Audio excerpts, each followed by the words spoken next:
যে ছেলেটা জুলাইয়ের রাজপথে নিজের রক্ত ঢেলে দিল, যার যৌবনের সেরা সময়গুলো কেটেছে হামলা, মামলা আর নির্যাতনে, আজ তাকেই কিনা দৌড়াতে হচ্ছে প্রধানমন্ত্রীর গাড়ির পেছনে। ঠিক যেন জমিদারের পেছনে ছুটে চলা কোনো অসহায় প্রজা। এই একটি দৃশ্যই পুরো দেশের বিবেককে নাড়িয়ে দিয়েছে। রাকিবকে ঘিরে নাটকীয় এই পালাবদলে কেন হঠাৎ এক হলেন সাদিক কায়েম আর সার্জিস আলম? ঢাকা বিশ্ববিদ্যালয় এলাকায় বইমেলা উদ্বোধনের দিন ক্যামেরায় ধরা পড়া দৃশ্যটি কোনো সাধারণ ঘটনা নয়।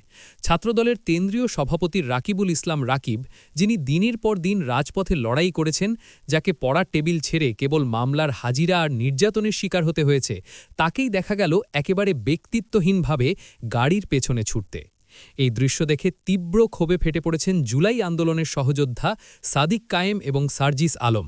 তারা দুজনেই রাকিবের পাশে দাঁড়িয়ে স্পষ্ট জানিয়েছেন, একজন কেন্দ্রীয় সভাপতির এমন অবস্থা পুরো ছাত্র সমাজের জন্য চরম অপমানজনক।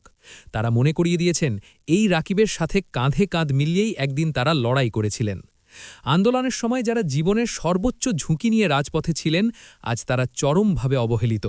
অথচ যারা 111-এর সময় সংস্কারপন্থী ছিলেন, যারা একটি দিনের জন্যেও জেল খাটেননি, তারাই আজ বড় বড় মন্ত্রী।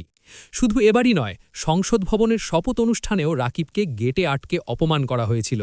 তারেক রহমানের পায়ের কাছে বসায় তাকে সরিয়ে দেওয়া হয়েছিল, অথচ তার পাশে বসেছিলেন থাইল্যান্ডে বিলাসী জীবন কাটানো নেতারা। রাকিব হয়তো খুব সরল একজন মানুষ, হয়তো তিনি ক্ষোভ প্রকাশ করতে জানেন না, তাই বলে কি তার সরলতাকে পুঁজি করে বারবার এমন অসম্মান করা হবে?